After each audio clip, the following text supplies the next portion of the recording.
UP के फतेहपुर जिले के ललोली क्षेत्र स्थित ग्राम हिम्मतपुर में मेरा गांव मेरा तीर्थ कार्यक्रम का आयोजन हुआ। बताते चले यूपी के से बड़ी खबर है, जहां उप मुख्यमंत्री ब्रजेश पाठक शामिल हुए। आज इस दौरान उन्होंने नागेश्वर धाम आश्रम का लोकार्पण किया और प्रतिभा सम्मान समारोह में मुख्य अतिथि के रूप में प्रतिभाशाली लोगों को सम्मानित किया।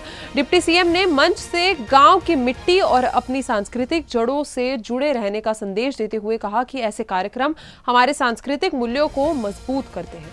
उन्होंने एसआईआर नोटिस और प्रमाण पत्र की प्रक्रिया पर भी बात की। बताया कि यदि कोई नोटिस जारी होती है तो उसका प्रमाण पत्र चुनाव आयोग को देना आवश्यक है। बजट पर चर्चा करते हुए ब्रजेश पाठक ने कहा कि यह बजट महिलाओं और देश हित को ध्यान में रखकर तैयार किया गया है और आने वाले समय में प्रदेश के प्रत्येक जिले में ट्रॉमा सेंटर बनाए जाएंगे, जिससे आम जनता को बेहतर स्वास्थ्य सुविधाएं मिल सकेगी। राहुल गांधी के बयान पर प्रतिक्रिया देते हुए डिप्टी सीएम ने कहा, विरोध करना उनका काम है, लेकिन हमारी सरकार विकास के रास्ते पर लगातार आगे बढ़ रही है। आइए जानते हैं इन सब में ब्रजेश पाठक का और क्या कुछ कहना है। जी, बहुत ही वरिष्ठ हैं और हमारे अभिभावक हैं। उन्होंने अपने पैतृक गांव में मेरा गांव मेरा तीर्थ कार्यक्रम का आयोजन किया था। इसमें उन्होंने अपने जीवन भर में धनराशि संचित की थी। एक बड़े आश्रम का निर्माण कराया है। ये तीर्थ स्थल तरह डेवलप हो रहा है। एक भव्य मंदिर बनाया गया है, प्रांगण बनाया गया है, कई कमरे हैं, बरामदे हैं। तो गाँव के जो रीति रिवाज के कार्यक्रम है यहाँ पर व्यवस्थित ढंग से हो सकेंगे। अतिथियों को ठहरने की पूरी व्यवस्था है और ये अद्भुत कार्यक्रम है। मेरा गांव मेरा तीर्थ, ये अद्भुत कार्यक्रम है। मैं पूरे प्रदेश वासियों से अपील करता हूं कि सब लोग जो पढ़े लिख करके बाहर जाकर के कुछ बड़े आदमी बन गए हैं, कुछ बड़े पदों पर चले गए, सबको अपने गांव में ऐसे कार्यक्रम करना चाहिए। मेरा गांव मेरा तीर्थ कार्यक्रम करना चाहिए और डॉक्टर घनश्याम अग्नोत्री जी से सबको सीख लेनी चाहिए। मैं कार्यक्रम के सफल आयोजन के लिए डॉक्टर घनश्याम अग्नोत्री जी को बहुत बहुत अभिनंदन करता हूं, बधाइयां देता हूं। वास्तव में अद्भुत कार्यक्रम है। अपनी जमीन से जुड़ करके, अपनी माँ भारती से जुड़ करके इस प्रकार के कार्यक्रम के आने का मुझे सुअवसर मिला। जी सर, जिस तरीके से एसआईआर को लेकर के आप लोगों के द्वारा कहा गया कि एसआईआर से लोगों को बेनिफिट मिलेगा, लेकिन एसआईआर में अब लोगों के घर नोटिस पहुंचने लगी है और उसको लेकर के किस तरीके देख रहे हैं? एसआईआर कोई पहली बार नहीं हो रहा है, कई बार हो चुका आजादी की बात, और अपने यहाँ 2002-03 में हुआ था।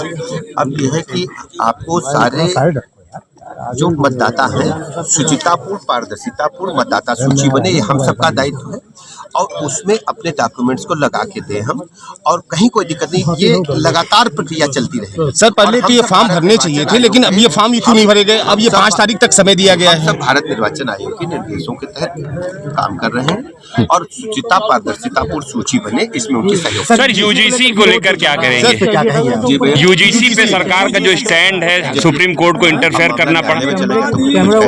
नहीं सर, यूजीसी लागू होना चाहिए। मामला है आपके आने से और कोई बात बहुआ नगर पंचायत में बहुआ सीएससी में आपको आने के पहले सरकारी दवाइयां जलाई गई, उसका वीडियो भी कुछ अगर कोई गलत हुआ है उसमें कार्रवाई होगी। हम किसी को नहीं छोड़ते हैं, हम लगातार भ्रमण पर रहते हैं और ऐसे सभी अधिकारियों के खिलाफ जो अनुशासनहीन है या ऐसा काम कर रहे हैं जो विधि विरुद्ध के खिलाफ। सर, आपने निरीक्षण किया बिंद की सीएससी का, क्या मिला वहाँ पर? बिंद की सीएससी में बड़ी संख्या में ओपीडी है, मरीज बहुत आ रहे हैं, तो हमने लाइन जो लगी हुई थी आधा घंटा लग रहा है, हमने काउंटर बढ़ाने के लिए कहा है और दवाइयों के भी काउंटर बढ़ाए जाए और जो पर्चा बनता है वहाँ भी काउंटर बढ़ाए। सर, पर जैसे आप ये बता रहे हैं कि वहाँ पे डॉक्टर को आपने निरीक्षण किया, पर सरकारी डॉक्टर यहाँ पे स्वयं के अस्पताल खोल करके वहाँ पे मरीजों को लूट रहे हैं। आपके पास अगर कोई कई ऐसे रिकॉर्ड आपके पहले इसी पूर्व में भी दिया गया, तो अब मैंने छोड़ा नहीं, किसी को कार्रवाई हुई है।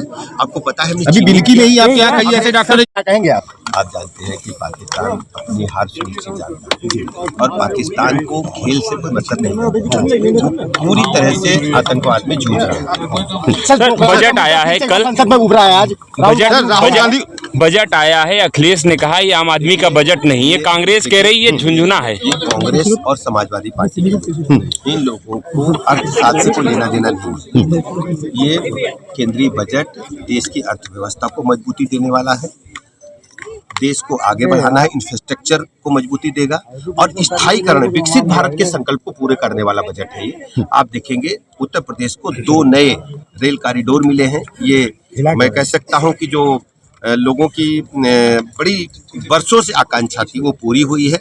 जो हमें हाई स्पीड ट्रेन मिली है, हमको हर जिले में नए ट्रामा सेंटर बनने जा रहे हैं। इसके अलावा जो कौशल विकास है उसके माध्यम से सबसे बड़ी बात है, जो कामकाजी हमारी बहनें महिलाएं हैं, हर जिला स्तर पर एक कामकाजी महिलाओं के लिए गर्ल्स हॉस्टल भी बनने जा रहा है। और उत्तर प्रदेश को लिए तो खजाना खोलने का काम केंद्र की सरकार ने किया। सर, डोकलाम का मुद्दा क्या कहेंगे आप जानते हैं कि पाकिस्तान अपनी फतेहपुर में मेरा गांव मेरा तीर्थ कार्यक्रम ने दिखा दिया कि सांस्कृतिक कार्यक्रम न केवल ग्रामीणों को जोड़ते हैं बल्कि प्रदेश और देश के विकास के संदेश को भी सीधे आम जनता तक पहुंचाते हैं। ये थी फतेहपुर से बड़ी खबर और ऐसी और खबरों के साथ जुड़े रहिए सुदर्शन उत्तर प्रदेश के साथ।